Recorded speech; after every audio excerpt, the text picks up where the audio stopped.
सवाल कांग्रेस को पूछना चाहिए कि तुम्हारी क्या मजबूरी है कि सनातन के खिलाफ इतना जहर उगलने वाले लोगों के साथ तुम क्यों बैठे हो भाई। डीएमके का तो जन्म शायद इस नफरत में पैदा हुआ होगा। देश के सामने एक अवसर है कि एक कांग्रेस सरकार का मॉडल और एक बीजेपी सरकार का मॉडल, उनका 5-6 दशक का काम और मेरा सिर्फ 10 साल का काम। कि इलेक्टोरल बॉन्ड थे तो आपको ट्रेल मिल रहा है मनी का कि किस कंपनी ने दिया, कैसे दिया, कहाँ दिया। और इसलिए मैं कहता हूँ सब लोग पछताएंगे जब बात बस ईमानदारी से सोचेंगे, सब लोग पछताएंगे। प्रधानमंत्री जी, एएनआई के साथ बात करने के लिए धन्यवाद। नमस्कार। और आपको नवरात्रि की बहुत बहुत शुभकामनाएं।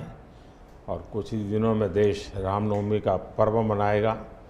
रामनवमी की बहुत बहुत शुभकामनाएं। आपको भी। मेरा पहला सवाल होगा ये कि आपने कई भाषणों में कहा है कि 2024 आपका लक्ष्य नहीं है, 2047 है। तो 2047 तक क्या कुछ होने वाला है और क्या ये चुनाव महज एक फॉर्मेलिटी है? मैं समझता हूँ कि 2047 को और 2024 दोनों को मिक्सअप नहीं करना चाहिए, दो अलग चीज़ें हैं। जब देश आज़ादी के 75 साल अमृत महोत्सव मना रहा था, उसी समय मैंने ये विषय सबके सामने रखना शुरू किया था, आज से 1-2 साल पहले। और मैं ये कहता था कि 2047 देश की आज़ादी के 100 साल होंगे। स्वाभाविक रूप से ऐसे जो माइलस्टोन होते हैं वो एक प्रकार से नया उत्साह भरते हैं, नए संकल्प के लिए व्यक्ति को तैयार करते हैं। और उस अर्थ में मेरा मत था कि एक मौका है, 75 साल पर हम खड़े हैं, 100 साल पहुंचने वाले हैं, इस 25 साल का सर्वाधिक उपयोग कैसे करें। हर इंस्टीट्यूशन, हर कोई अपना एक लक्ष्य बनाए कि मैं अपना गांव का प्रधान हूं, 2047 तक मेरे गांव में इतना तो मैं करूंगा। आरबीआई को मैं कार्यक्रम में भी गया, 90 साल का उनका था। तो मैंने कहा कि 10 साल बहुत महत्वपूर्ण है, आपके 100 साल होंगे, इस पर अभी से सोचिए। तो मेरे मन में 2047 ये भारत की आज़ादी के 100 साल और देश में एक प्रेरणा जगनी चाहिए। और आज़ादी के 100 साल अपने आप एक बहुत इंस्पिरेशन है, किसी व्यक्ति की जरूरत नहीं है। तो एक पार्ट तो वो है। दूसरा है 2024। 2024 ये चुनाव का हमारा जो क्रम है 5 साल का, उसके हिसाब से वो आया हुआ क्रम है। और मैं मानता हूँ कि चुनाव ऑल टुगेदर डिफरेंट थिंग है। एक तरफ इस चुनाव में आप देखते हैं, लोकतंत्र में चुनाव को हमने लाइट नहीं लेना चाहिए। ये एक बहुत बड़ा महापर्व है और इसलिए मेरा तो मत है कि उत्सव के रूप में मनाना चाहिए। उससे जैसे स्पोर्ट्स, उसका जब फेस्टिवल होता है, स्पोर्ट्स के इवेंट होते हैं, वो स्पोर्ट्समैन स्पिरिट को पैदा करते हैं। प्रतिस्पर्धा भी। जब खेल का मैदान होता है तो देखने वाले, खेलने वाले, स्पोर्ट्समैन स्पिरिट का एक एनवायरनमेंट क्रिएट होता है जो हमारे संस्कार बन जाते हैं। चुनाव का ये माहौल अगर हम उत्सव में पलट दें, लोकोत्सव बना दें, तो हमारी रगों में, डेमोक्रेसी आने वाली पीढ़ियों के रगों में वो संस्कार बन जाती है। और लोकतंत्र के लिए बहुत आवश्यक है कि लोकतंत्र ये सिर्फ संविधान की सीमाओं में नहीं बंधना चाहिए, हमारी रगों में होना चाहिए, हमारे संस्कार में होना चाहिए। और उस अर्थ में मैं 2024 को देखता हूँ। ये बात सही है कि हमारा 25 साल का विजन, और उसमें मैंने बहुत काम किया है। और ये आज कर रहा हूँ ऐसा नहीं है। शायद मैं जब गुजरात में था तब भी उन दिशा में सोचता था। अब देखिए 2024 का चुनाव तो देश के सामने एक अवसर है कि एक कांग्रेस सरकार का मॉडल और एक बीजेपी सरकार का मॉडल, उनका 5-6 दशक का काम, मैं उनके लिए बहुत खुला मैदान छोड़ता हूँ, 5-6 दशक का काम और मेरा सिर्फ 10 साल का काम। कंपैरिजन कीजिए, किसी भी क्षेत्र में कंपैरिजन कीजिए, अगर कुछ कमियां होगी तो भी हमारी एफर्ट्स में कमी नहीं रही होगी। दूसरा, मुझे 10 साल में 2 साल तो कोविड की लड़ाई में जाना पड़ा और आफ्टर इफेक्ट भी बहुत था, फिर भी आज हम कंपैरेटिवली देश को स्पीड कहो, स्केल कहो, सर्वांगीण विकास की बात करें तो वो कहें, सर्वसमावेशक विकास की बात कहें तो वो देखें, हर पैरामीटर पे आपको कांग्रेस के मॉडल से एक ऐसा मॉडल नजर आ रहा है कि हाँ, इस रास्ते पर हम चलेंगे इतनी गति से, और गति और बढ़ानी है मुझे, अगले टर्म में गति भी बढ़ानी है और स्केल भी बढ़ाना है, तो वो तो मेरा लक्ष्य ही है। दूसरा, आप देखेंगे कि जब देश चलाने की देशवासी जिम्मेवारी देते हैं तो आपका सिंगल माइंडेड फोकस होना चाहिए। देश के लोग दुर्भाग्य से पहले की राजनीतिक कल्चर ने परिवार को कैसे मजबूत बनाना, परिवार की जड़ों को कोई उखाड़ न दे, उसी में शक्ति लगाते रहे, जबकि मैं देश मजबूत इसी एक लक्ष्य को लेकर के काम कर रहा हूँ। मेरी सरकार पूरी उस लक्ष्य को लेकर के काम रही है, और जब देश मजबूत होता है तो हर कोई उसका बेनिफिशियरी संतोष अनुभव करता है। कहाँ यार, कुछ तो हो रहा है, मेहनत तो कर रहा है, ईमानदारी से कर रहा है, इन चीज़ों का इम्पैक्ट होता है। तो 2024 ये चुनाव है और चुनाव का मैदान है, तो हम एक अपने ट्रैक रिकॉर्ड को लेकर के गए हैं और वे अपने ट्रैक रिकॉर्ड को लेकर के आए हैं। अब प्रधानमंत्री जी, आपने 2 चीज़ों का जिक्र किया जिसके बारे में पूछना चाहूँगी। एक तो वो जब आरबीआई में जब आपने कहा 2014 विजन वगैरह की बात कर रहे थे, तो जब आप कहते हैं कि ट्रेलर है, आपके स्पीचेस में कहते हैं अभी तो ट्रेलर है, मैं बहुत कुछ करने वाला हूँ, तो एक कस्बा होता है जो थोड़ा नर्वस हो जाता है कि करने क्या वाले हैं मोदी जी। एक वो नर्वस होते हैं, जो दूसरे जिनका विश्वास आप पर पूर्ण तरह है, वो सोचते हैं कि हाँ, अभी और काम बाकी है और मोदी जी उसे अंजाम देने वाले हैं। तो दोनों के लिए आप अगर हमें बताएं कि विजन क्या है कि 2047 तक किस तरह ये विजन सक्सेसफुल होगा, क्या आपका गेम प्लान है? जब मैं कहता हूँ कि मेरे मन में बहुत बड़े बड़े प्लान है और उसके लिए बहुत बड़े बड़े फैसले हैं, किसी को डरने की ज़रूरत नहीं है। मेरे निर्णय किसी को डराने के लिए नहीं है, किसी को दबाने के लिए भी नहीं है। मेरे निर्णय देश के सर्वांगीण विकास के लिए है, जन कल्याण के लिए है, देश के युवाओं के एस्पिरेशंस को मैं देर करना नहीं चाहता हूँ, मैं समय बिगाड़ना नहीं चाहता हूँ, उस अर्थ में मैं कह रहा हूँ। दूसरी बात है, ज़्यादातर सरकारों का स्वभाव होता है वो ये मिजाज में रहते हैं हमने तो सब कुछ कर लिया, हम तो सब कुछ करते हैं। मैं नहीं मानता हूँ मैंने सब कुछ कर लिया है। मैंने ज़्यादा से ज़्यादा करने का प्रयास किया है, सही दिशा में जाने का प्रयास किया है, फिर भी बहुत कुछ है जो मुझे अभी भी करना है, क्योंकि मैं देखता हूँ मेरे देश की कितनी आवश्यकताएं हैं। हर परिवार का सपना, वो सपना कैसे पूरा हो, ये मेरे दिल में पड़ा हुआ है। और इसलिए मैं कहता हूँ जो हुआ है वो ट्रेलर है, आपको अच्छा लगा है, लेकिन मैं बहुत अधिक करना चाहता हूँ, उस अर्थ में मैं उस बात को कहता हूँ।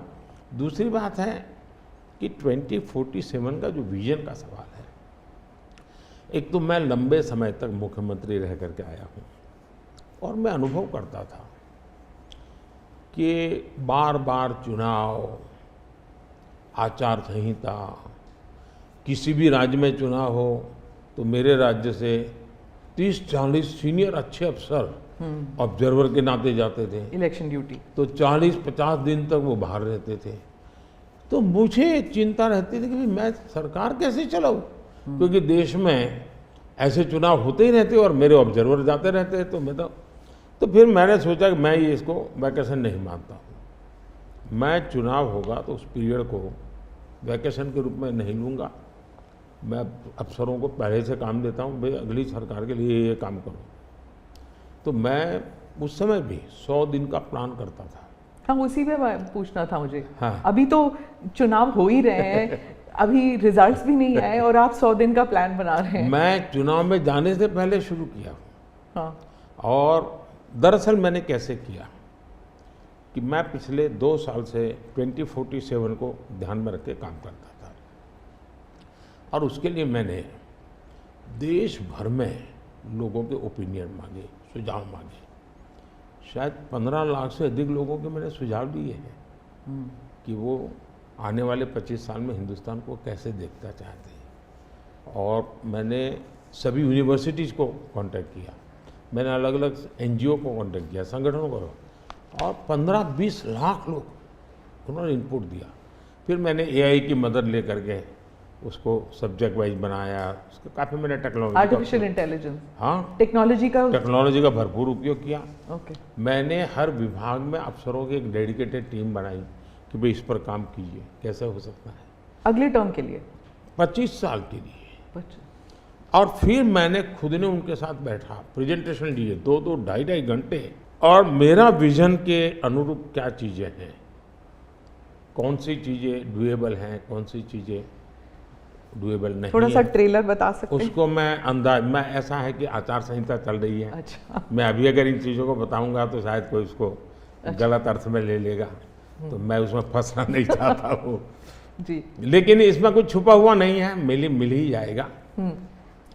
दूसरा मैंने कहा कि मैं चाहता हूँ कि ये जो मैं डॉक्यूमेंट बना रहा हूँ, जो मेरा विजन है, लेकिन वो विजन मोदी की बपौती नहीं है, वो 15-20 लाख लोगों के विचारों को उसमें समाहित किया। एक प्रकार से इसकी ओनरशिप देश की है। 15-20 लाख लोग इनपुट देते हैं, मतलब पूरा देश दे रहा है जी। मैंने क्या किया है कि मैंने उसको अभी डॉक्यूमेंट के रूप में तैयार करवा रहा हूँ। जैसे ही चुनाव प्रक्रिया पूरी हो जाएगी तुरंत वो स्टेट को भेज दिया जाएगा। ओके। मैं चाहूँगा कि स्टेट उस पर काम करे। स्टेट को क्या लगता है, क्या हो सकता है, क्या नहीं। और वो सिर्फ बीजेपी स्टेट्स नहीं है, सभी। नहीं, पूरा देश, ये देश का है, ये भाजपा का नहीं है जी। ओके। ये काम देश का है जी। फिर मैं नीति आयोग की मीटिंग बुलाऊंगा, उसमें इस पर व्यापक चर्चा करूंगा मुख्यमंत्रियों के साथ, और फिर उसमें से एक फाइनल चीज़ बनेगी। दूसरी तरफ मैंने अफसरों को कहा कि अभी जो हमारे सामने चित्र बना है, जो कुछ भी इनपुट आए उसके आधार पर मैंने अपने इनपुट दिए, उसमें से मुझे 3 हिस्सों में काम करना है। एक, बीजेपी का जो मैनिफेस्टो आएगा उसमें से करणीय काम तुरंत कैसे ले सकते हैं। दूसरा, ये जो 25 साल का हमारा जो एक खाका बना है, जो मेरा अपना विजन है, अभी तो मैं चाहूँगा कि मुझे और भी उसमें क्रिटिकल इनपुट चाहिए मुझे। मैं ऐसा नहीं मानता हूँ कि सब कुछ मुझे ही समझ और मुझे ही दिखता है। कोशिश मैंने भारी की, मैंने काफ़ी समय लगाया इसमें। उसको मैं 3 हिस्सों में बांटा। एक 25 साल, उसके लाइट में मेरे नेक्स्ट 5 ईयर, और उसके लाइट में मेरे फर्स्ट 100 डेज। तो इस प्रकार से मैंने पूरा डिजाइन बना के अफसरों को काम पे लगा दिया है, क्योंकि मैं 1 मिनट भी गंवाना नहीं चाहता हूँ जी। अब आपको याद होगा 2019 में बहुत कम लोगों को ध्यान रहता है, उस समय भी मैंने 100 दिन का काम दे करके चुनाव के मैदान में गया था, और जब मैं वापस आया आर्टिकल 370 100 दिन में मैंने कर दिया। 3 तलाक से मेरी बहनों को मुक्ति दिला दी, पहले 100 दिन में किया। यूएपीए बिल सिक्योरिटी को लेकर के हमने 100 दिन में कर दिया। बैंकों का मर्जर बहुत बड़ा काम था, हमने 100 दिन में किया। इतना ही नहीं, पशु का टीकाकरण, ये कोविड के टीकाकरण की इतनी चल रहा है ना, मैं देश में पहली बार करीब 15,000 करोड़ रुपया लगा करके पशुओं के टीकाकरण का बड़ा अभियान चला रहा हूँ, और वो मैंने 19 में पहले 100 दिन में किया था। तो मैं 100 दिन क्या काम करना वो हैफाजत नहीं करता, मैं बिल्कुल प्लानिंग करके उसको आधार पर आगे चलाता हूँ। मोदी जी, आपने एक टर्म कॉइन किया है जो बहुत ही लोकप्रिय हो गया है, मोदी की गारंटी। अब चुनाव के वक्त कई लोग कह रहे हैं कि क्या उम्मीदवार जो है वो नॉट इम्पॉर्टेंट है, वोट तो सिर्फ मोदी जी को जा रहा है क्योंकि मोदी जी की गारंटी है। तो इलेक्शन के दौरान ये सब टर्मिनोलॉजी इम्पोर्टेंट होता है। पहली बात है, उम्मीदवार ही नहीं, चुनाव में हर मतदाता इम्पोर्टेंट होता है। चुनाव में बूथ लेवल का कार्यकर्ता भी इम्पोर्टेंट होता है, कैंडिडेट भी उतना ही महत्वपूर्ण होता है। और इसलिए ये कह देना कि और किसी का महत्व नहीं होता है, ये वरना इतना बड़ा चुनाव हो ही नहीं सकता है जी, तो बहुत महत्व होता है। जहाँ तक गारंटी का सवाल है, आज हमारे यहाँ दुर्भाग्य से शब्दों के प्रति जो कमिटमेंट होना चाहिए वो एक प्रकार से लग रहा है कि ये तो चलते का नाम गाड़ी, कुछ भी बोल दो, कहीं पर भी बोल दो, कोई जिम्मेवारी नहीं। अब आप देखा होगा इन दिनों एक नेताजी के पुराने ढेर सारे वीडियो बाजार में घूम रहे हैं, और उनके एक विचार से दूसरा विचार कितना कॉन्ट्राडिक्टरी है। अब लोग एक साथ देखते होगा, अरे ये आदमी इतना हमें मूर्ख बनाता था, हमारी आंख में धूल झोंकता। अभी मैंने एक नेता का भाषण सुना, उन्होंने कहा एक झटके में मैं गरीबी हटा दूंगा। अब जिनको 5-5, 6-6 दशक देश का राज करने को मिला, वो जब आज कहेंगे कि मैं एक झटके में गरीबी हटा दूंगा, तो देश सोचता है ये क्या बोल रहे हैं जी। तो मुझे लगता है पॉलिटिकल लीडरशिप की क्वेश्चनेबल होती जा रही है। ऐसे में प्राण जाए और वचन न जाए, ये महान परंपरा से हम निकले हुए लोग हैं। मैं मानता हूँ नेताओं ने ओनरशिप लेनी चाहिए, जिम्मेवारी लेनी चाहिए। ये मैं जो बोल रहा हूँ मतलब मेरी जिम्मेवारी है, ये कोई करेगा ऐसा करेगा ऐसे नहीं चलता है। और उसमें से मैंने बल दिया है गारंटी का, मैं कमिटमेंट भी करता हूँ और उसका मैं ओनरशिप ले रहा हूँ। और जब ओनरशिप लेते हैं ना तो देश को भरोसा होता है। आज आप देखिए कि हम जो बात कहते हैं उस पर लोगों का भरोसा है। 370 हटाऊंगा, भले हमें पार्टी का जन्म हुआ तब से हम कह रहे थे, हमारे श्यामा प्रसाद मुखर्जी ने बलिदान दिया था, लेकिन हम उस पर पक्के मन से लगे हुए थे। जब मेरा मौका आया मैंने पूरी हिम्मत दिखाई, 370 गई, और आज जम्मू कश्मीर का भाग्य बदल गया। 3 तलाक कितने ही चीजों से गुजरा, पॉलिटिकल लीडरशिप डर गई, लोगों को रहा भी इन पर क्या भरोसा करें। ये तो एक बार एक बोलते दूसरे लोगों का भरोसा तब बनता है, कहेगा यार ये खुद खड़े रहेंगे, ये खड़े रहेंगे, और जाना भी है तो जिम्मेवारी लेकर के जाएंगे कि भाई ये था, मैं सोचा था, नहीं कर पा रहा हूं, मैं जा रहा हूं वापिस। लेकिन भरोसा बहुत बड़ी ताकत होती है, और भारत जैसे देश में ये भरोसा को मैं अपनी जिम्मेवारी मानता हूं, और इसलिए मैं बार बार गारंटी ये कहता हूं। मोदी जी, आप भरोसे की बात करते हैं, जब भी हमारे कैमरा टीम्स जहाँ भी जाते हैं वो सब यही कहते हैं कि जो मतदाता हो या कैंडिडेट हो वो सब यही बात करते हैं, मोदी पर भरोसा। तो have we come to this situation जहाँ पे पहले होते थे, बोला जाता था कि Indira is India, India is Indira, और अब है मोदी इज़ भारत, भारत इज़ मोदी। क्या उस लेवल पर पहुँच गए हैं? ऐसा है कि देश ये कहता है, और जो मैं खुद भी फील करता हूँ, कि ये माँ भारती का बेटा है, ये माँ भारती का संतान है। उससे ज़्यादा न लोग मुझे मेरे लिए सोचते हैं, न ही मेरे लिए बोलते हैं। भारत माँ का संतान है, माँ की सेवा कर रहा है, तो इतना ही बहुत है। मैं राम मंदिर प्राण प्रतिष्ठा की बात करती हूँ। इसको एक राजनीतिक रंग नहीं चढ़ना चाहिए था, लेकिन हो गया है। और जब इलेक्शंस आ गए हैं तो फिर चाहे ऑपोजिशन हो या बीजेपी हो, एक दूसरे पर आरोप लगाते हैं, तुम पापी तुम पापी। कांग्रेस कहती है कि इसका राजनीतिकरण बीजेपी ने किया, इसलिए वो पापी है। बीजेपी कहती है कि न्योता देने के बावजूद आप प्राण प्रतिष्ठा में आए नहीं, इसलिए आप पापी हैं। तो इसे आप कैसे देखते हैं? पहली बात है कि इसका राजनीतिकरण किसने किया,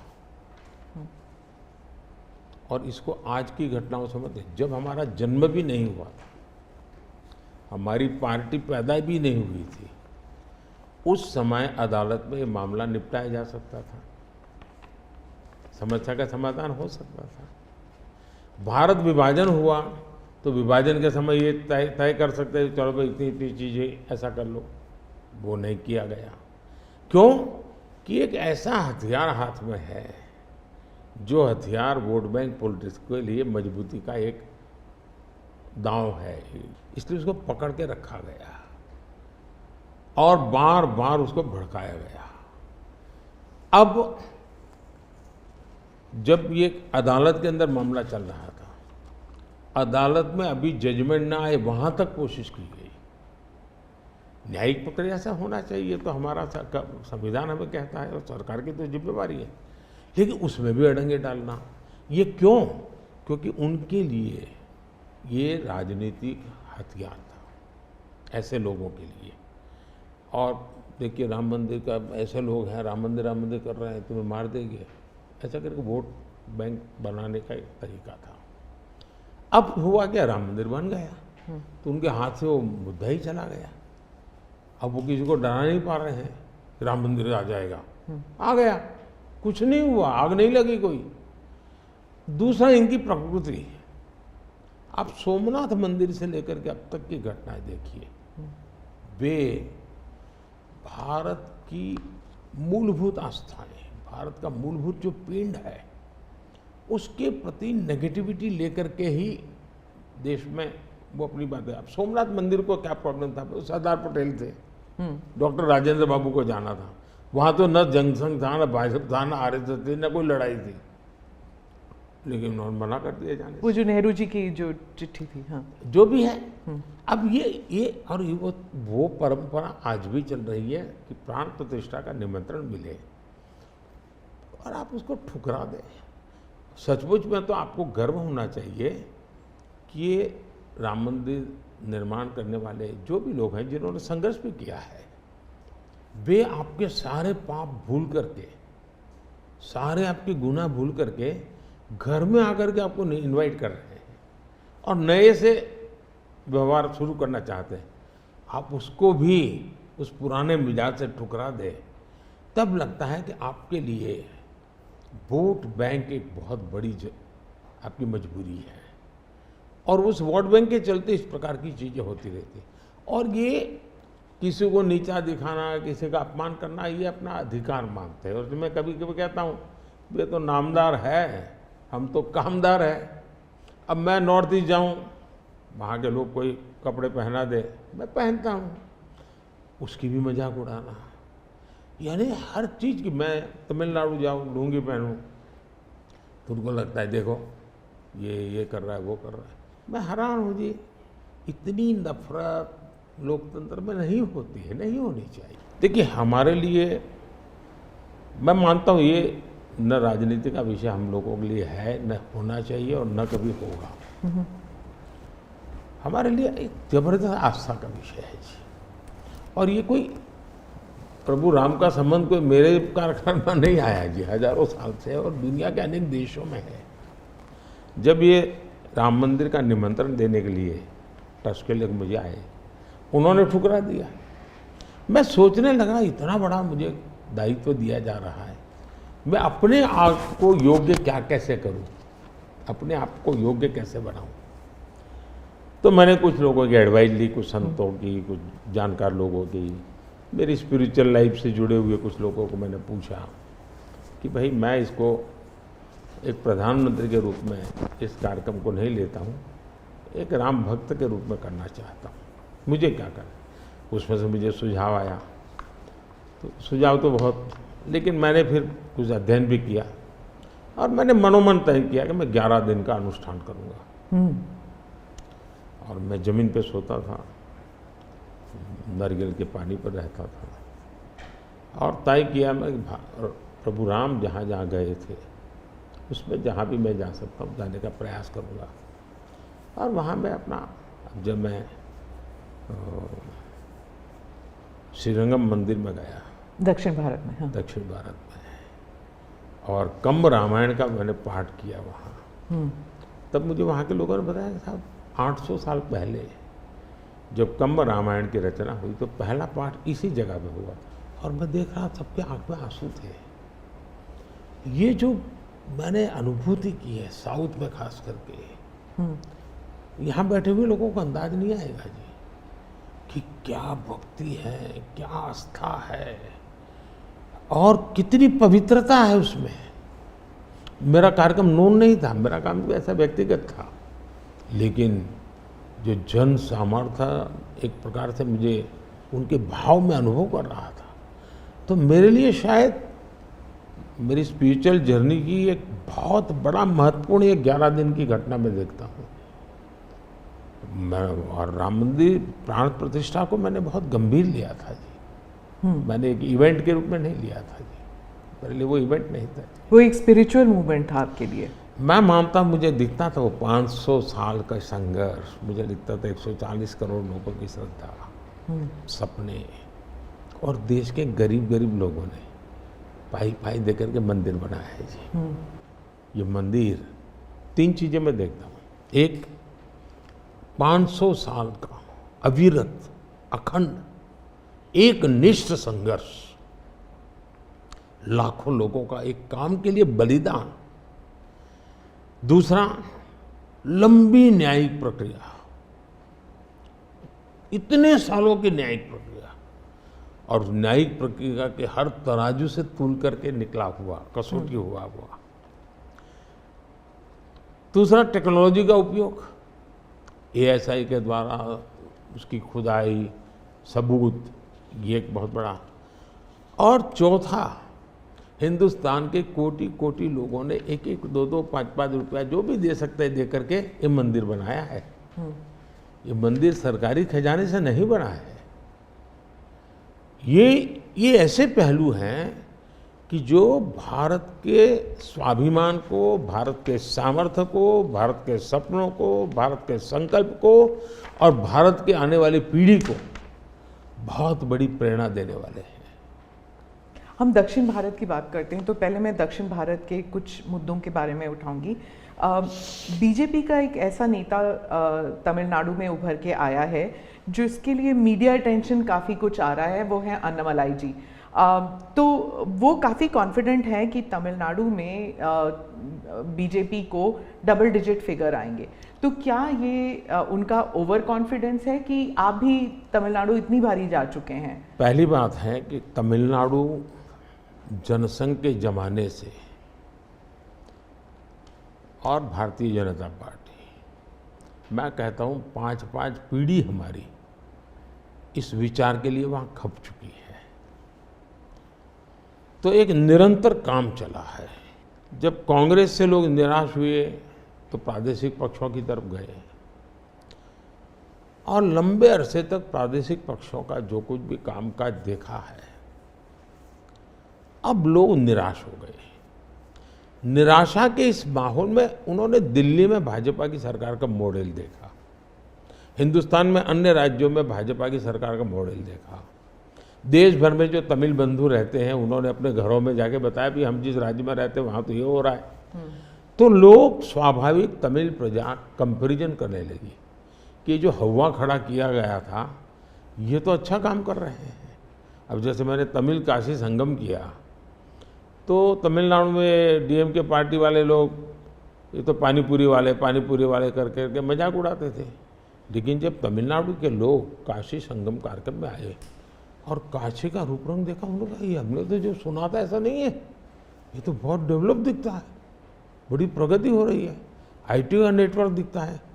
तो सोचने का तरीका बदलने लगा और उसके कारण डीएमके के प्रति जबरदस्त गुस्सा पैदा हुआ है। मैं कल्पना नहीं कर सकता इतना बड़ा गुस्सा पैदा हुआ है।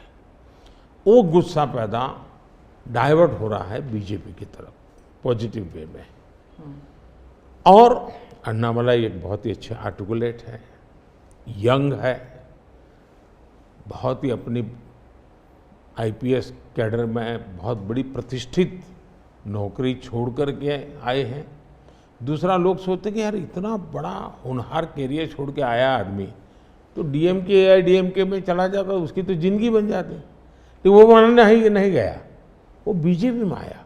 तो लोग आप यार ये बीजेपी में गया मतलब कुछ मेटल है, कुछ अच्छे इरादे वाला इंसान लगता है, तो स्वाभाविक रूप से उसके आकर्षण का केंद्र बना है। और मेरी पार्टी की विशेषता है, हम हर स्तर के हर छोटे मोटे कार्यकर्ता जिसमें क्षमता है उनको अवसर देते हैं। हमारा कोई परिवारवादी तो पार्टी है नहीं, परिवार से चलित पार्टी नहीं है, जिन पार्टियों में of the family, by the family and for the family होता है। और इसलिए हमारे यहाँ तो हर एक को अवसर मिलता है। फैमिली बेस्ड पॉलिटिक्स अगर हम बात करें तो तमिलनाडु में डीएमके ने कहा है कि उन्होंने काफ़ी बयान दिए हैं सनातन के खिलाफ, और वो तो काफ़ी अरसे से करते आए हैं, काफ़ी दशकों से उनका एंटी सनातन पोजीशन रहा है। लेकिन अब जो है वो लोग थोड़ा बहुत आक्रोश दिखने को मिल रहा है। तो आप क्या समझते हैं कि is it because of awareness कि लोग बीजेपी की तरफ मुड़ रहे हैं, या फिर सनातन के खिलाफ जो उनके स्टेटमेंट्स है वो बाकी राज्यों में भी ये फैल रहा है? अब मैं इस सवाल को जरा अलग तरीके से देखता हूँ। सवाल हमें कांग्रेस को पूछना चाहिए। जो कांग्रेस जिसके साथ किसी जमाने में महात्मा गांधी का नाम जुड़ा हुआ था, जो कांग्रेस जहां इंदिरा गांधी जी गले में माला खुलेआम पहन करके घूमती थी, रुद्राक्ष माला, जो हाँ रुद्राक्ष माला पहन करके घूमती थी इंदिरा जी। सवाल कांग्रेस को पूछना चाहिए कि तुम्हारी क्या मजबूरी है कि सनातन के खिलाफ इतना जहर उगलने वाले लोगों के साथ तुम क्यों बैठे हो भाई? क्या तुम्हारी राजनीति अधूरी रह जाएगी क्या? ये कौन सी कांग्रेस की सोच विकृति आ रही है? कांग्रेस में ही चिंता का विषय है। डीएमके का तो जन्म शायद इस नफरत में पैदा हुआ होगा और धीरे धीरे वो नफरत का खेल भी उनका लोग स्वीकार करने नहीं लगे हैं और इसलिए वो नए नए तौर तरीके अपना करके बोल रहे हैं। प्रश्न उनका नहीं है, प्रश्न कांग्रेस जैसी पार्टी का है कि उसने अपना मूल कैरेक्टर गंवा दिया है क्या? जब संविधान सभा में जो लोग बैठे थे तो ज़्यादातर गांधीयन लोग थे, ज़्यादातर कांग्रेस की विचारधारा से जुड़े हुए लोग थे और पहला संविधान बना, उसके हर पेज पर जो पेंटिंग है रामायण, वो सनातन की ही परंपरा से जुड़े हुए हैं। तो आपका संविधान बना, उस संविधान में सनातन का गौरव का हिस्सा था और आज सनातन को इतनी भयंकर गालियां देने की हिम्मत हो और आप उनके साथ चुनाव की राजनीति करें, उनके साथ मंच साझा करें। मजबूरी कांग्रेस की, ये देश के लिए चिंता का विषय है।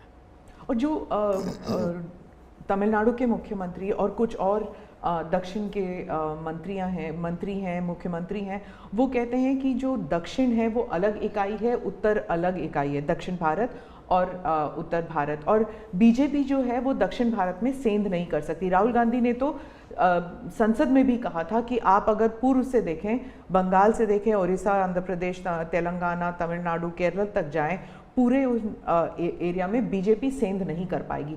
दो अलग इकाई है क्या दक्षिण भारत और उत्तर भारत? पहली बात है, भारत बहुरत्ना वसुंधरा है। भारत विविधताओं से भरा हुआ देश है। यहाँ रेगिस्तान भी है, यहाँ समुद्री तट भी है, यहाँ हिमालय भी हैं, यहाँ सह्याद्री भी हैं, यहाँ गंगा के पट भी हैं और कावेरी के पट भी हैं। तो भारत को टुकड़ों में देखना ये भारत के प्रति नासमझी का परिणाम है। अगर यही भाव होता, अगर आप हिंदुस्तान में देखें प्रभु राम के नाम से जुड़े हुए गांव कितने सबसे ज़्यादा कहाँ हैं, तो तमिलनाडु में है। इतने सारे गांव के नाम हैं कि उसमें राम तो होगा ही होगा। अब इसको आप कैसे अलग कह सकते हैं? किसको गले उतारेंगे आप? लेकिन भारत की विविधता है। पंजाबी जैसा होगा वैसा नागालैंड का व्यक्ति नहीं होगा, गुजराती जैसा होगा वैसा कश्मीर का व्यक्ति नहीं होगा। तो विविधता ही तो हमारी शक्ति है। हमने विविधता को सेलिब्रेट करना चाहिए। हमें गुलदस्ता ऐसा है भारत का जिसमें हर एक का अपना फूल दिखाई दे, ये भाव होना चाहिए। कांग्रेस कहती है कि बीजेपी और खासकर मोदी जी इस विविधता को अप्रिशिएट नहीं करते, एक रंग में ढालना चाहते हैं, और अगर 400 सीट जो आप कह रहे हैं अगर वो आ जाता है तो संविधान रद्द हो जाएगा, एक ही भाषा, एक ही रहन सहन, एक ही तरीका होगा, और वो है जो मोदी जी कहेंगे। मैं समझ नहीं पाता हूँ कि जो व्यक्ति यूएन में जाकर के पहली बार दुनिया की सबसे पुरातन भाषा तमिल भाषा का गुणगान करता हो, किस आधार पर उस व्यक्ति को आप ऐसे आरोप लगा रहे हो? मेरा तो मत है, और मैं जब कपड़े अलग अलग राज्य के पहनता हूं तो उनको ये परेशानी हो रही है। मुसीबत उनकी है कि वो एक सांचे में देश को डालना चाहते हैं। हम तो विविधता की पूजा करते हैं, हम विविधता को सेलिब्रेट करते हैं। और मैं हमको के हर एक को कहता हूँ, जैसे हमने कहा कि भाई डॉक्टर बनना है, इंजीनियर बनना, मातृभाषा में क्यों नहीं बन सकता है? जब मैं मातृभाषा में डॉक्टर इंजीनियर बनने की बात करता हूँ, मतलब कि मैं मातृभाषा को सेलिब्रेट कर रहा हूँ, उसका महात्मा ही बढ़ा रहा हूँ। मुझे ये अभी ये गेमिंग वाले सब बच्चों के साथ बैठा था, तो उनमें से किसी ने पूछा कि हमारे लिए कोई संदेश, तो ऐसे मैंने कहा एक काम करो, अब जब भी आप हस्ताक्षर कहीं करेंगे, सिग्नेचर करेंगे, अपनी मातृभाषा में सिग्नेचर करो, इतना तो गर्व करो। अब मैं तो विविधता को लाने की कोशिश कर रहा हूँ। अब उनको आरोप लगाने हैं, क्या करेंगे? कुछ मुख्यमंत्री हैं वो कहते हैं कि उन्हें सेंटर से सहयोग नहीं मिलता। दक्षिण के भी कुछ मुख्यमंत्री हैं, आप भी मुख्यमंत्री रह चुके हैं, अब प्रधानमंत्री हैं पिछले 10 साल में। क्या कोऑपरेटिव फेडरलिज्म को लेकर आपके विचार बदल गए हैं जब आप मुख्यमंत्री थे और जब अभी आप प्रधानमंत्री हैं? दरअसल, और क्या उन्हें नहीं मिलता सहयोग? दुर्भाग्य हुआ है कि जो रीजनल एस्पिरेशंस होते हैं उसको सबसे ज़्यादा तवज्जो देनी चाहिए, ये मेरी पार्टी की फिलॉसफी है। अगर आप रीजनल एस्पिरेशंस जो हैं उसको नकार करके विकसित भारत का सपना पूरा नहीं कर सकते। दूसरा, मैं गुजरात में लंबे समय तक मुख्यमंत्री रह के आया हूँ, और मेरा सौभाग्य है कि देश में मैं पहला प्रधानमंत्री ऐसा हूँ कि जिसके पास राज्य के मुख्यमंत्री का इतना बड़ा अनुभव रहा है। तो एक मुख्यमंत्री के नाते केंद्र से क्या अपेक्षाएं होती हैं, केंद्र से क्या तकलीफें होती हैं, उसको मैंने भली भांति झेला है, समझा भी है। और इसलिए मैं कतई नहीं चाहूँगा कि मेरे देश का कोई राज्य, उसका उमंग उत्साह हो विकास का, उस पर कोई रुकावट पैदा हो। अगर रुकावट हटा सकता हूँ और उसमें मैं उनकी मदद कर सकता हूँ, वो भी मैं करने के लिए, क्योंकि मुझे देश बनाना है। दूसरा, मैं जब गुजरात था तब भी मेरा मंत्र था, यहाँ सरकार यूपीए की थी, तब भी मेरा मंत्र था भारत के विकास के लिए गुजरात का विकास। मैं गुजरात का विकास करूंगा, क्यों? क्योंकि मुझे मेरा देश का विकास करना है। हमारे देश में वातावरण बनना चाहिए। और हमने एस्पिरेशनल डिस्ट्रिक्ट की कल्पना की, हर राज्य में हमने कहा कि ये राज्य के पैरामीटर के बराबर है। भारत सरकार ने योजना बनाई, उसकी मदद की। सभी राज्य आज हमारे एस्पिरेशनल डिस्ट्रिक्ट में और एस्पिरेशनल ब्लॉक में मिलकर के हम काम कर रहे हैं और बहुत अच्छे परिणाम नजर आ रहे हैं। अब आप कोरोना देखिए, मैंने इतनी बार चीफ मिनिस्टर से मीटिंग की, शायद 20-25 बार, और हर चीज़ में सब मिलकर के निर्णय करते थे। तो हम साथ मिलकर के चले तो हम कोरोना के जंग को जीतने में सफल हुए। और मैं पब्लिकली कहता हूँ कि कोरोना की लड़ाई में भारत की सफलता का कारण मैं सभी राज्यों का भी उतना ही योगदान है, मैं रिकॉग्नाइज करता हूँ। और इसलिए मैंने हमेशा कहा है कि देश को आगे ले जाना है तो हमें कॉम्पिटिटिव कोऑपरेटिव फेडरलिज्म चाहिए। हमारे यहाँ स्पर्धा होनी चाहिए, तंदुरुस्त स्पर्धा होनी चाहिए विकास की, तब जाकर के। अब देखिए G20, मैं G20 दिल्ली में कर सकता था, मैंने ऐसा नहीं किया। हिंदुस्तान के हर राज्य में G20 समिट किया, क्योंकि हर राज्य में G20 को सबसे ज़्यादा अवसर मिले, लोगों को उस राज्य को देखने का अवसर मिले, राज्य को अपना एक्सपोजर के लिए ग्लोबल प्लेटफॉर्म मिल जाए।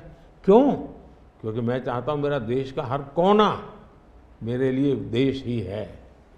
मोदी जी, दो सवाल G20 को लेकर मैं पूछना चाहती थी आपसे। एक तो वो जो क्लासिक शॉट था ना, वो प्रेसिडेंट बाइडेन और प्रिंस सलमान जो हैंडशेक वाला जो शॉट, उसके बारे में एक। दूसरा, वेस्टर्न मीडिया में बहुत से आर्टिकल्स आते थे उस वक्त कि कोई कंसेंसस होगा नहीं, डिक्लेरेशन होगा नहीं, पर हो गया डिक्लेरेशन। तो ये दो, इन दोनों चीज़ों की बैक स्टोरी बताइए। एक तो आपने वो हैंडशेक कैसे करवाया और दूसरा डिक्लेरेशन कैसे हुआ? एक ग्लोबल गुड जब उसके लिए काम करते हैं और अपने निजी कोई इफ्स एंड बट्स नहीं होते हैं, तो आप दुनिया को ऑन बोर्ड ले सकते हैं। और मेरी कोशिश ये थी कि मुझे बताइए भाई, आखिरकार ये G8 और G20 पैदा कैसा हुआ। जिन मुद्दों को लेकर के पैदा हुआ तो उस मुद्दों से हटना नहीं चाहिए, और उसमें सब मेरे से कन्विंस हुए, सब लोग कन्विंस हुए। कुछ लोगों से मुझे व्यक्तिगत बातचीत करने की ज़रूरत थी, मैंने वो भी किया। कुछ शब्दों की किसी के आग्रह रहते थे, उनको मैंने समझाने का प्रयास किया। दूसरा, मेरा इरादा था कि मैं लास्ट सेशन में नहीं करूँगा, मैं इसको इतना जल्दी करूँगा कि लोग सरप्राइज कर जाएंगे। और इसलिए मैंने दूसरे ही दिन पहले ही सत्र में डिक्लेरेशन वाला काम पूरा कर दिया। तो जो नेगेटिव अनुमानों के आधार पर सारा G20 घसीटने की कोशिश होती थी, मैं इसको किसी भी हालत में चौंका देना चाहता था। तो दैट वाज माय स्ट्रेटेजी, और वो स्ट्रेटेजी सफल हुई। और मुझे खुशी है, जहाँ तक दुनिया के उन देशों को क्यों लाए साथ, कैसे लाए। देखिए, सिल्क रूट की चर्चा हम बहुत समय से सुनते आए हैं। सिल्क रूट किसने बनाया, कैसे बना, कोई हिस्ट्री अवेलेबल नहीं है। तो सिल्क रूट चल पड़ा और यानी इवॉल्व हुआ धीरे धीरे। हम लोगों ने ये जो IMEC की दिशा में हम गए हैं, ये बहुत बड़ा गेम चेंजर बनने वाला है, और आने वाले हजारों साल उसका इम्पैक्ट है। जैसा सिल्क रूट का इम्पैक्ट हजारों साल रहा, वैसा इसको इम्पैक्ट रहने वाला है। और उसमें मैं सबको विश्वास हुआ कि भाई हाँ, ये तरीका है। उसमें गल्फ कंट्रीज का भी पॉजिटिव और प्रोएक्टिव रोल था। भारत ने एक अच्छी भूमिका निभाने का भारत को अवसर मिला। US, यूरोप हमारे साथ थे, और सबको लगा कि एक कॉन्क्रीट पॉजिटिव आउटकम निकलेगा, तो हम उसको लेकर के मिलते थे। तो उसमें स्वाभाविक था कि सऊदी किंग और प्रेसिडेंट बाइडेन और दोनों के साथ मेरी अच्छी मित्रता है, तो मैं किसी का भी हाथ भी पकड़ सकता हूँ, किसी की बात भी कर सकता हूँ। पर्सनालिटी पॉलिटिक्स भी आता है ना, क्योंकि देखिए आप कि अगर हम विदेश नीति की बात करें तो खाड़ी के साथ जो हमारे रिश्ते बेहतर हुए हैं, उसके लिए बहुत से लोग कहते हैं कि it is because of your personal intervention. आपको सम्मान भी दिया गया था वहाँ पर। तो चाहे ईस्ट एशिया हो या वेस्ट एशिया हो, इसमें पर्सनालिटी पॉलिटिक्स कहाँ तक इम्पोर्टेंट है कि आप उनके जो राष्ट्रपति हैं या प्रधानमंत्री हैं, उनके साथ आपका वाइबिंग होता है, आप उनके साथ बातचीत करते हैं और वो फिल्टर डाउन होता है। फिर कहाँ तक इसमें पर्सनालिटी पॉलिटिक्स भी है? मैं समझता हूँ कि इसके अलग अलग व्यू हो सकते हैं और सब सही हो सकते हैं। एक मत स्ट्रॉन्ग है कि पर्सनालिटी कल्ट या पर्सनल रिलेशन, ये बहुत ज़्यादा इन चीज़ों में नहीं डाले थे। एक मत है, स्ट्रांग मत है। मुझे लगता है कि हमारी डिप्लोमेसी अगर प्रोटोकॉल में फंसी रहेगी तो हम परफॉर्म नहीं कर पाएंगे। डिप्लोमेसी की ताकत भी इनफॉर्मल में भी है, प्रोटोकॉल में ही ऐसा नहीं है। प्रोटोकॉल में ज़्यादा पोजीशनिंग होता है, पहले कौन आएगा, पहले कौन हाथ मिलाएगा वगैरह, उसी में समझ जाता है। तो मैंने शुरू से देखा कि भाई जैसे मेरी शपथ हुआ था, बड़ा इंटरेस्टिंग है। मैंने तय किया कि मैं सार्क देशों को 2014 की शपथ में। हाँ 2000 पहली बार में पहली बार सार्क देशों को बनाने का मेरे मन में विचार आया। और उसके पीछे कारण ये था क्योंकि मेरा चुनाव प्रचार में मुझ पर आरोप एक ही था कि ये मोदी जो कि राज्य से आया है, ये देश की राजनीति क्या समझेगा, विदेश नीति क्या समझेगा, ये तो डुबो देगा। ये चुनाव प्रचार का मेरा खिलाफ के जो मुद्दे थे उसमें एक बड़ा महत्वपूर्ण मुद्दा था। सब लोग मेरी मजाक उड़ाते थे। तो मुझे लगा इनको एक ही एक्शन से मुझे जवाब दे देना चाहिए, बोलने की जरूरत नहीं है पहले दिन से। तो मैंने शपथ समारोह में सार्क देशों को बुलाया।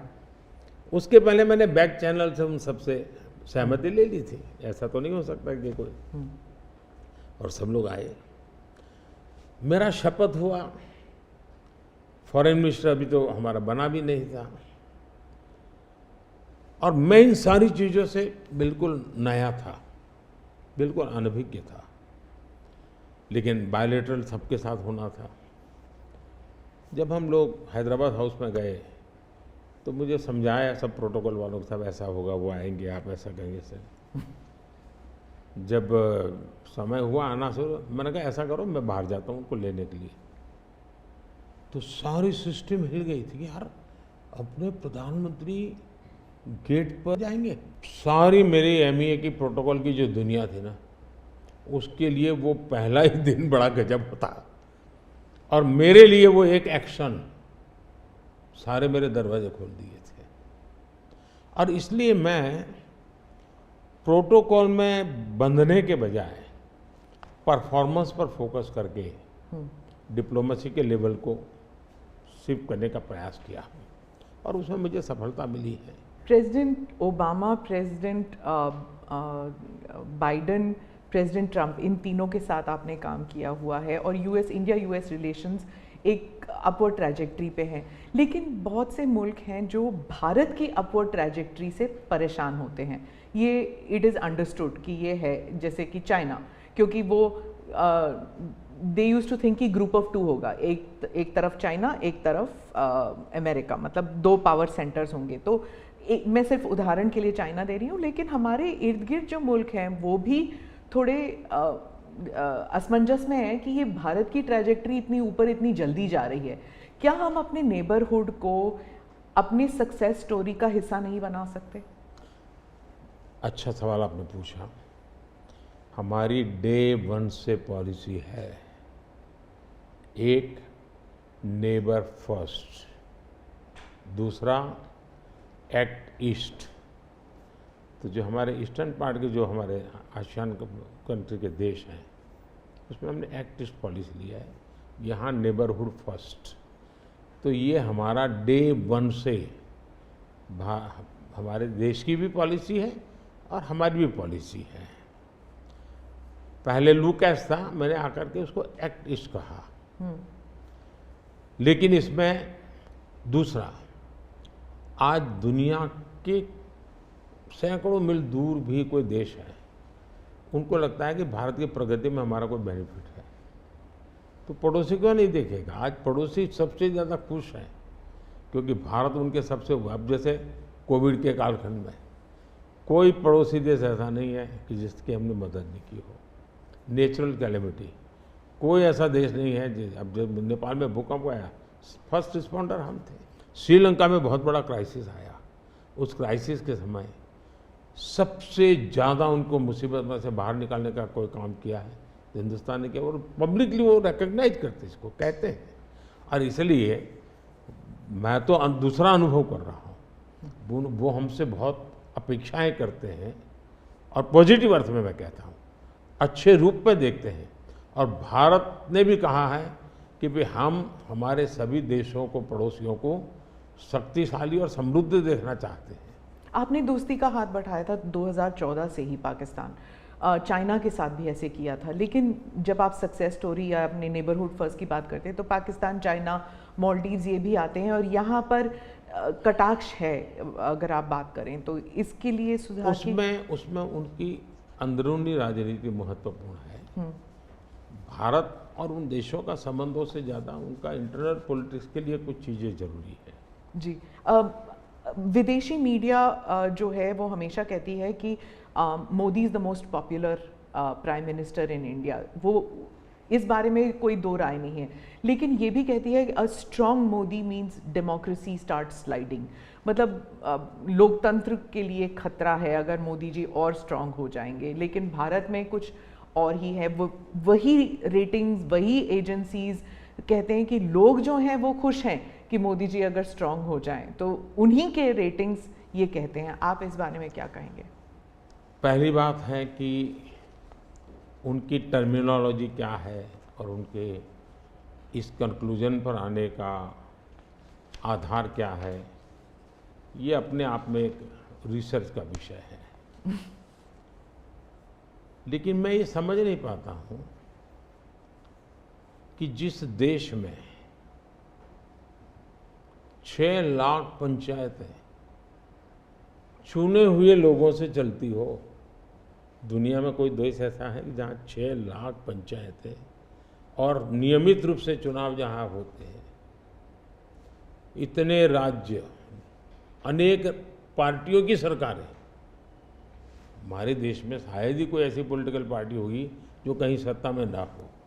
तो ये सब होने के बावजूद अगर ये कहना कि सर्वसत्ताधीश कोई बन रहा है, तो ये तो मुझे लगता है उनको जानकारियों का अभाव है हिंदू। दूसरा, अगर मोदी सर्वसत्ताधीश के रूप में रहता तो G20 में मेरे अगल बगल में ही कर रहा है। मैंने तो राज्यों के पास, क्योंकि डेमोक्रेटिक कैरेक्टर है ये हमारा। मोदी जी, एक मैं मदर ऑफ डेमोक्रेसी इसकी दुनिया में गुंज कर रहा हूँ, तो उनको क्वेश्चन हो रहा है, क्योंकि वो अभी भी स्वीकारने को तैयार नहीं कि भारत मदर ऑफ डेमोक्रेसी है।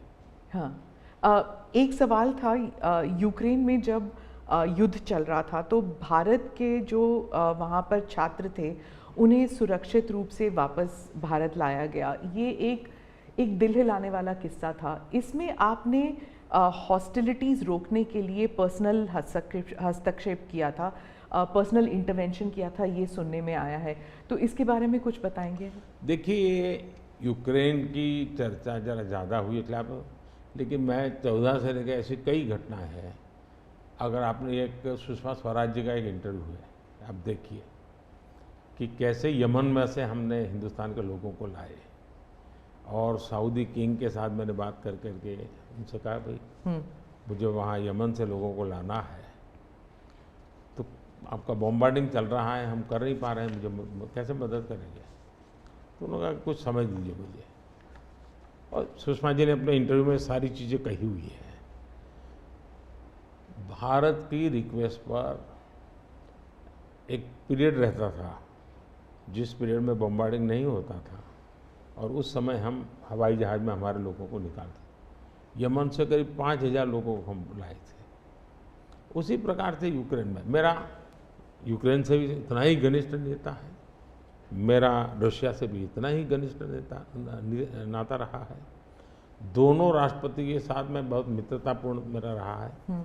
मैं पब्लिकली राष्ट्रपति पुतिन को कह सकता हूँ कि युद्ध का समय नहीं है। मैं यूक्रेन को भी कह सकता हूँ पब्लिकली कि बातचीत के रास्ते पर ही जाना चाहिए, और इसके कारण मेरी क्रेडिबिलिटी है। और जब मैंने कहा भाई भारत के इतने लोग, हमारे नौजवान फंसे हुए हैं और मुझे आपकी मदद चाहिए, और मैं आप क्या व्यवस्था कर सकते हो? फिर मैंने बताया मैंने इतनी इतनी व्यवस्था की है, आप इतना मेरी मदद कीजिए। उन्होंने मदद की, और भारत के तिरंगे की ताकत इतनी थी कि विदेशी व्यक्ति की भी भारत का तिरंगा हाथ में रखता था तो उसके लिए जगह मिल जाती थी।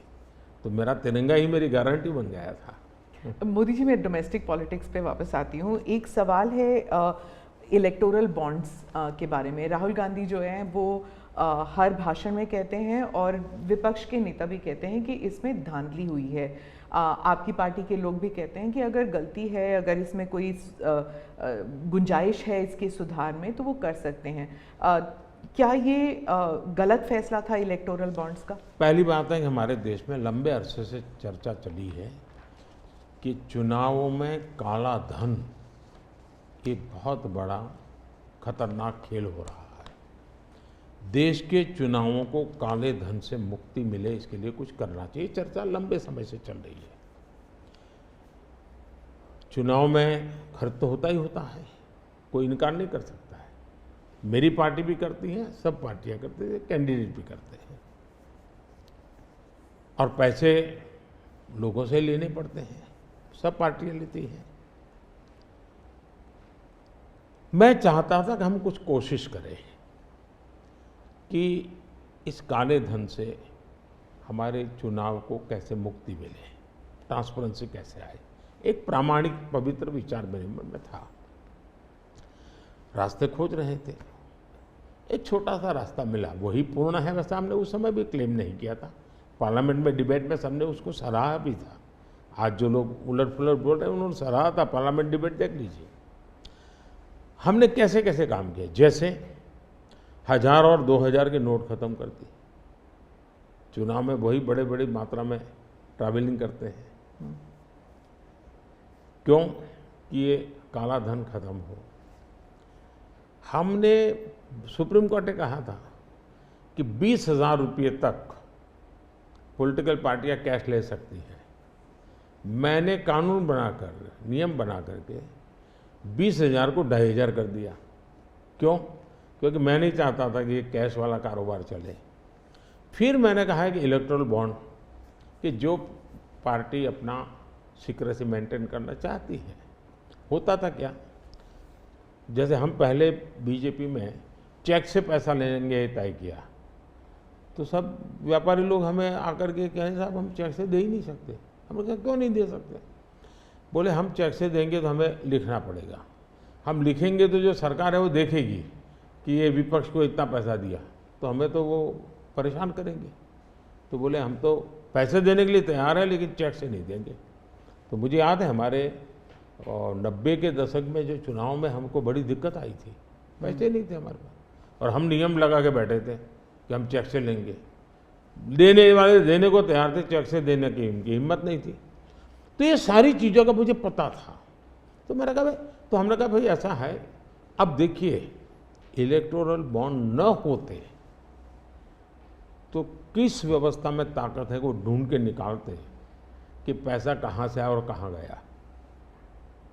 ये तो इलेक्टोरल बॉन्ड की सक्सेस स्टोरी है कि इलेक्टोरल बॉन्ड थे तो आपको ट्रेल मिल रहा है मनी का, कि किस कंपनी ने दिया, कैसे दिया, कहाँ दिया।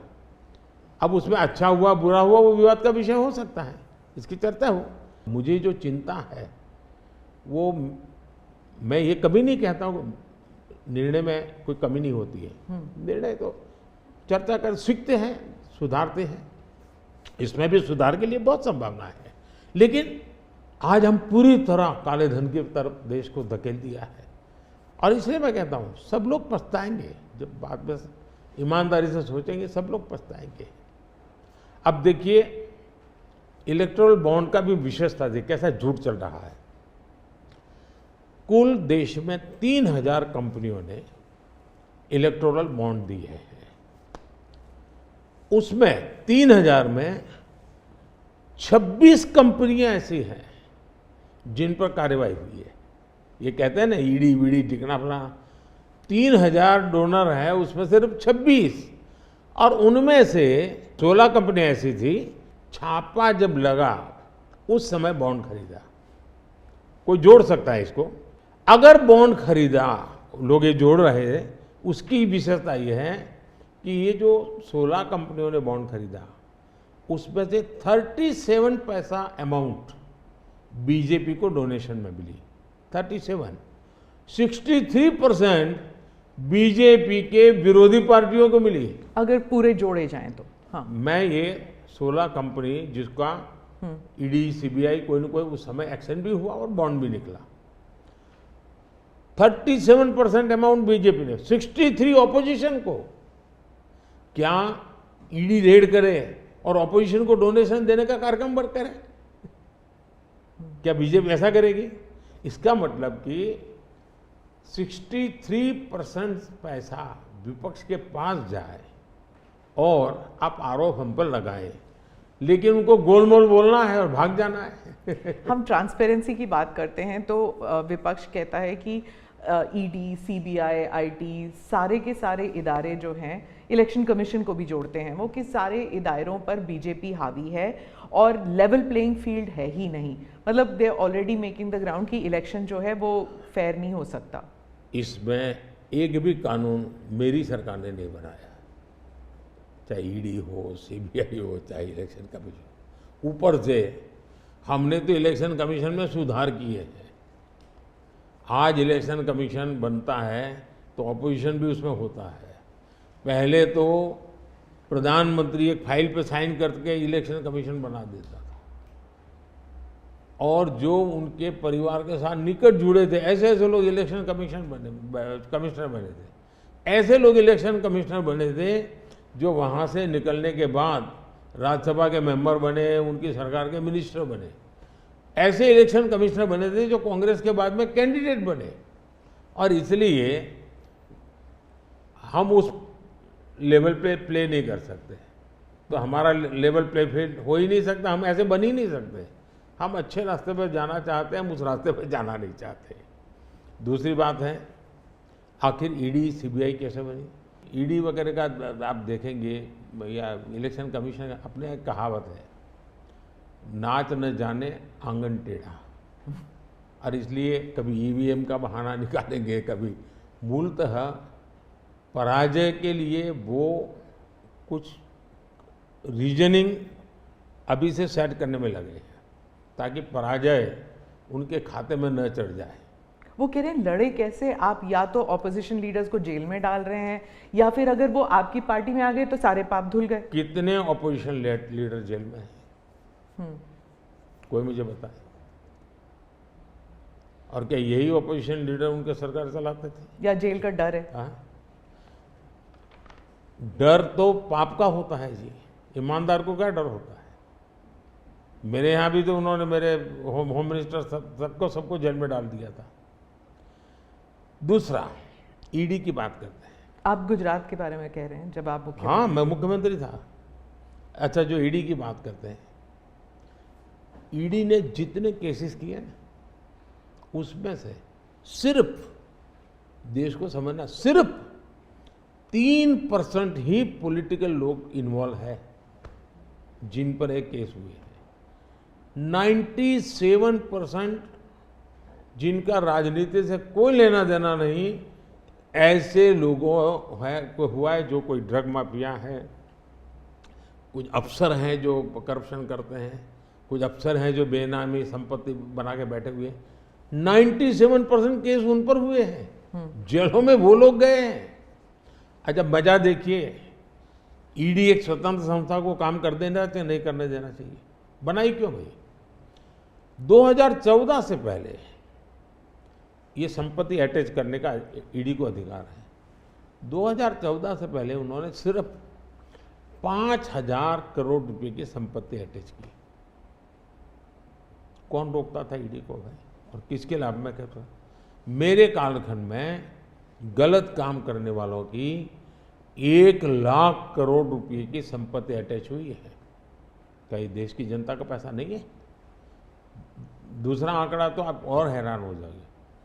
2014 पहले इसी ईडी ने देश में से 34 लाख रुपए, 34 लाख रुपया कैश जब्त किया था। मतलब कि स्कूल बैग में आ जाए इतना पैसा, स्कूल बैग में आ जाए। पिछले 10 साल में हमने 2,200 करोड़ रुपया कैश जब्त किया है, 2,200 करोड़ रुपया कैश जब्त किया है। कहाँ 34 लाख, कहाँ 2,200 करोड़। 34 लाख रुपया एक बैग में आ जाता है, 2200 करोड़ रुपया शिफ्ट करना है तो वो हाथी का छोटा सा ट्रक आता है ना, 70 ट्रक लगेंगे तब जाकर के इतना रुपया हमने ईडी ने हमारे यहाँ हमारे कार्यक्रम में। इसका मतलब ये है कि ईडी सही काम कर रही है। कैश पकड़ा है, लोग पकड़े नहीं, कैश भी पकड़ा है। और मेरा ये कमिटमेंट है जी, मैं ये कन्विंस हूं कि भ्रष्टाचार ने देश को तबाह करके रखा है। हमें देश में से भ्रष्टाचार के खिलाफ लड़ाई लड़नी चाहिए, पूरी ताकत से लड़नी चाहिए, और ये मेरा व्यक्तिगत रूप से मेरा ये कन्विक्शन बना हुआ है। एक सवाल आर्थिक इशू पर है कि जब इलॉन मस्क भारत आने वाले हैं और वो जब आपसे अमेरिका में मिले थे तो उन्होंने कहा था वो आपके प्रशंसक हैं, he is a fan of yours. क्या हम भारत में टेस्ला कार, स्टारलिंक ये सब देखेंगे? और इससे जुड़ा एक सवाल था कि क्या जब ऐसे कंपनीज भारत में आएंगे तो क्या नौकरियां बढ़ेंगी? क्योंकि बहुत से लोग चाहते हैं कि, और थोड़ा भय भी है कि जब ये इंटरनेशनल कंपनीज भारत आएंगी तो क्या भारत में नौकरियां होंगी, नहीं होंगी? इन दोनों पर पूछना चाहती हूँ मैं। देखिए, पहली बात है, एलन मस्क मोदी के प्रशंसक है, वो अपनी जगह पे है, मूलतः वो भारत के प्रशंसक है। और मैं अभी उनको मिला ऐसा नहीं, मैं 2015 में उनकी फैक्ट्री देखने गया था, वो कहीं बाहर थे, तो स्पेशली अपने सारे कार्यक्रम कैंसिल करके वो वापस आए, मुझे सब चीज़ें खुद ने अपनी फैक्ट्री में दिखाई और उनका विजन क्या है वो मैं उनसे समझा। मैं अभी गया तो दोबारा भी उनसे मिला था, और अभी वो भारत आने वाले भी हैं। देखिए, भारत में पिछले 10 साल में दुनिया भर से हर क्षेत्र में पूंजी निवेश हो रहा है।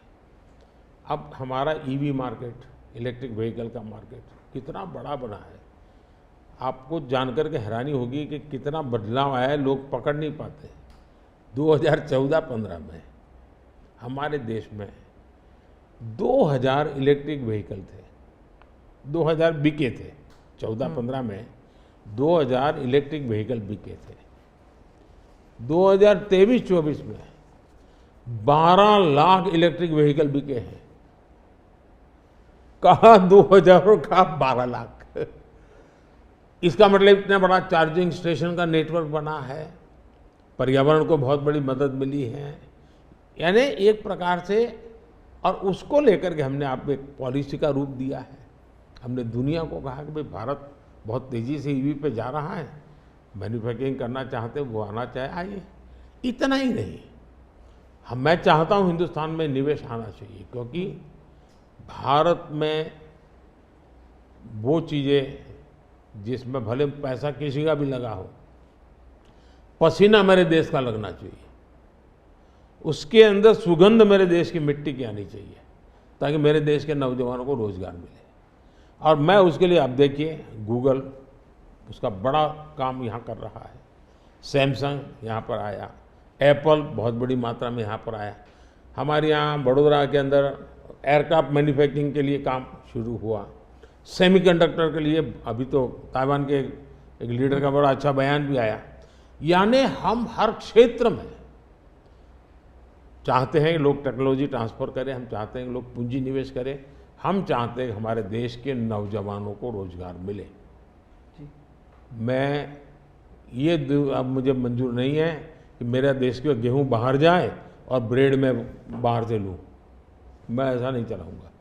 जो भी करूँगा मेरे देश में करूँगा, मेरे देश के नौजवानों के लिए करूँगा, और मैं इसके लिए नीतियाँ भी बनाता हूँ, हिम्मत के साथ बनाता हूँ, और लोग आ भी रहे हैं, भरोसा कर रहे हैं। प्रधानमंत्री जी, अंत में 2 सवाल पूछना चाहूँगी।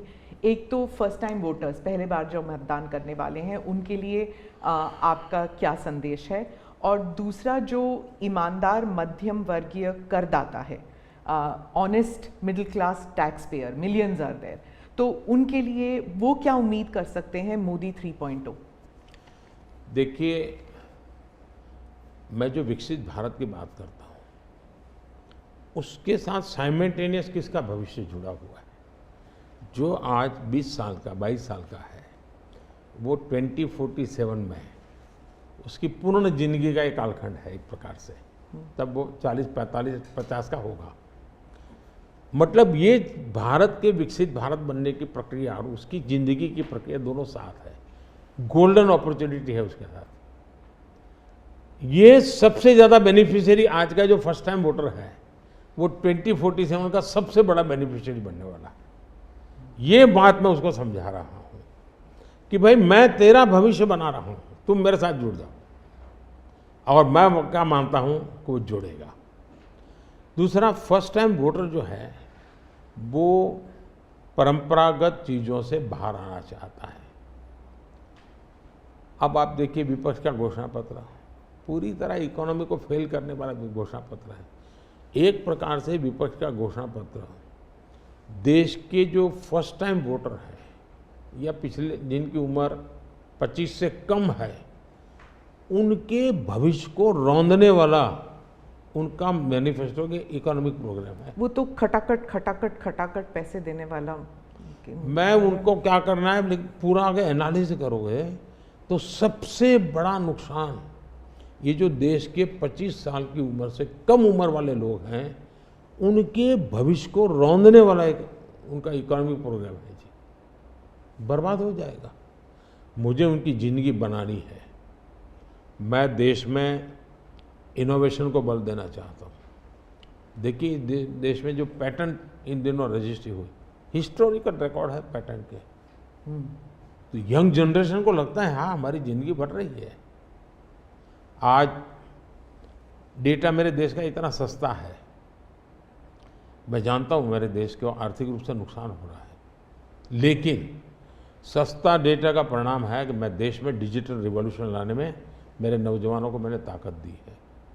आज वो दुनिया, मुझे अभी गेमिंग वाले बच्चे मिले थे, वो कहते थे साहब दुनिया के देश में हम खेलने के लिए जाते हैं, वहाँ डेटा इतना महंगा है। बोले हम 50 बार सोचते हैं, हम भारत के अंदर इतना हमारे लिए अवसर है, इतना सस्ता डेटा है तो हम हिम्मत कर रहे हैं। एजुकेशन में आज डेटा सस्ता होने के कारण उसको कितनी फायदा हो रहा है जी। लॉन्ग डिस्टेंस लर्निंग, हाँ हर चीज़ में, टेलीमेडिसिन में। ये जो हमने इन चीज़ों पर कंट्रोल करके रखा है, इसका बहुत बड़ा लाभ हो रहा है, बड़ा रिवॉल्यूशन हो रहा है। और जो मिडिल क्लास टैक्स पेयर है उसके लिए जो देखिए जहाँ तक टैक्स पेयर है, सचमुच में टैक्स पेयर का सम्मान होना चाहिए, टैक्स पेयर का गौरव होना चाहिए। आए दिन रास्ते चलते हर टैक्स पेयर को गाली देते रहेंगे तो देश कैसे चलेगा जी। ये मैं समझ नहीं आता हूँ ये किस सोच का परिणाम है। देखिए क्या बदलाव आया है। मैं टैक्स पेयर की बात करूँ, पिछले 10 वर्ष में ITR फाइल करने वालों की संख्या 2 गुने से अधिक हो गई। पहले 4 करोड़ से भी कम लोग ITR फाइल करते थे, आज 8 करोड़ से ज़्यादा लोग ITR फाइल कर रहे हैं। टैक्स कलेक्शन 3 गुना बढ़ोतरी हुई है। मतलब पहले जो नेट टैक्स कलेक्शन होता था वो 11 लाख करोड़ रुपये होता था, आज net tax collection 34 lakh crore रुपये हो रहा है। ये क्यों हो रहा है? उसको भरोसा है कि वो जो पैसा दे रहा है ना वो सही जगह पे उपयोग हो रहा है, विकास के काम, चोरी लूटफाट में नहीं आया, इसलिए वो विश्वास के कारण देने के लिए आगे आया है।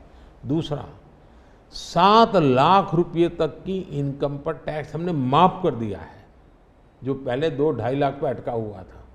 7 लाख रुपये कमाई तक कोई टैक्स नहीं देना है, फिर भी मेरे यहाँ टैक्स बढ़ रहा है। यानी, और इसलिए मैं मानता हूँ, मैं तो हर टैक्स पेयर का हृदय से आभार व्यक्त करता हूँ, क्योंकि जो मुझे सपने पूरे करने हैं उसमें टैक्स पेयर जो धन देता है उसी से होने वाला है। और मैं मानता हूँ देश की प्रगति के लिए करदाताओं की संख्या बढ़नी चाहिए और करदाताओं पर बोझ कम होना चाहिए। इस मूलभूत फिलॉसफी की तरफ मैं आगे बढ़ना चाहता हूँ। जैसे, और मैं तो करदाताओं से एक प्रार्थना भी करूँगा कि देश के खातिर, विकसित भारत के लिए करदाता क्या कर सकता है। मैं उनको कहूँगा कि आप कम से कम 3 लोगों को जो टैक्स नहीं देते हैं उनको प्रेरित करो कि वो टैक्स देना शुरू करें। हर टैक्स पेयर सिर्फ 3 लोगों को प्रेरित करें। और मैं उनको समझाता हूँ, जब मैं गरीब का घर बनाता हूँ उसमें जो ईंट लगती है ना, किसी न किसी टैक्स पेयर की ईंट है वो, उसका जो पुण्य है ना, वो जो परिवार उसमें रहता है, जो पुण्य संतोष व्यक्त करता है, उसका पुण्य उस टैक्स पेयर को जाता है। किसी गरीब को मैं जब मुफ्त राशन देता हूँ, जब खाना पका करके अपने बच्चों को खिलाता है ना, तब वो कोई टैक्स पेयर सोचे कि हाश मैंने टैक्स दिया था, वो भूखा बच्चा खाना खा रहा है, उसको टैक्स देने का आनंद आएगा। और इसलिए मैं टैक्स पेयर का धन, जन कल्याण के काम, इनको कोरिलेट कर करके ही चलना चाहता हूँ, ताकि देने वाले को संतोष हो कि मेरे पैसों से ये हो रहा है। ये बहुत बड़ी आवश्यकता है। और मैं बार बार कहता हूँ कि ये जो गरीब के घर की थाली है ना, उसका संतोष का जो पुण्य है ना, उसका हकदार कोई है तो देश का टैक्स पेयर है। मोदी जी, चुनाव के दौरान आपने वक्त निकाला और हमसे इतनी सारी बातें की, उसके लिए धन्यवाद। बहुत बहुत धन्यवाद आपको। और मेरे देशवासियों से ये फर्स्ट टाइम वोटर्स को मेरी अपील है कि देश के नाम वोट कीजिए। मैं उनको कोई राजनीतिक वोट के लिए नहीं कह रहा, देश के नाम वोट कीजिए।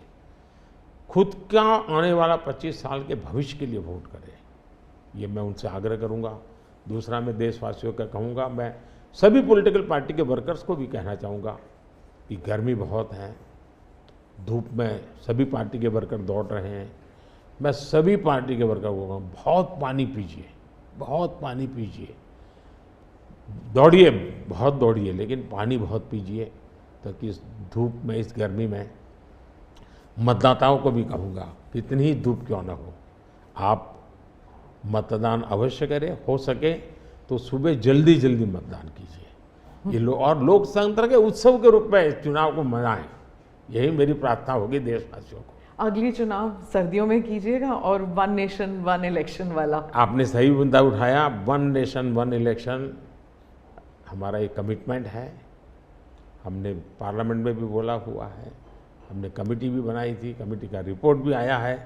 तो 1 नेशन 1 इलेक्शन के संबंध में देश में बहुत लोग ऑन बोर्ड आए हैं, सभी दलों ने, बहुत लोगों ने इसमें जो कमेटी को अपना सुझाव दिए हैं, बहुत ही पॉजिटिव सुझाव आए हैं और बड़े इनोवेटिव सुझाव आए हैं। और देश का बहुत बड़ा लाभ होगा अगर हम इस रिपोर्ट को लागू करवा पाते हैं तो। जी, धन्यवाद मोदी। नमस्कार, थैंक यू।